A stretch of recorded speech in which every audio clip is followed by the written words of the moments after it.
Understanding the differences between amplified and reflected distributed denial of service attacks, or DDoS, involves recognizing the specific mechanisms attackers use to enhance their disruptive power.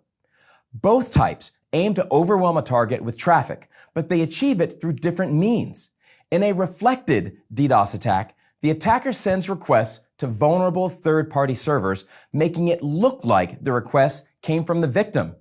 These servers, believing the victim made the spoofed request, sends responses back to the victim, the actual victim.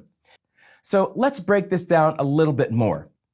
Amplification attacks exploit the difference in size between a request and a response. The attacker sends a small request to a vulnerable server or service, and that server responds with a much larger response. This is where we get the term amplified for the amount of traffic that gets sent back to the victim. Now that you understand how an amplified attack works, let's take a look at a real-world example.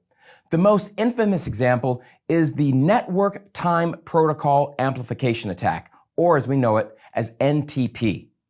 In this scenario, an attacker sends a small getMon list request to an NTP server. This command asks for a list of the last 600 IP addresses that connected to the server.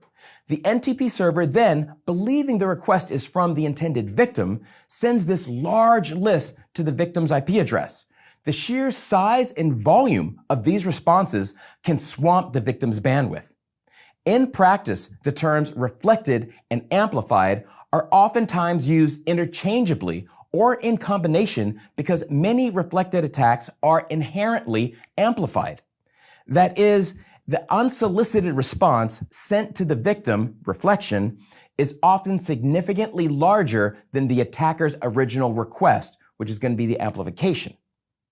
Both reflected and amplified DDoS attacks exploit third-party servers to overload victims. The key to their potency is the attacker's ability to use relatively small efforts on their part to generate massive traffic directed at the victim, often by exploiting natural behaviors of various internet protocols.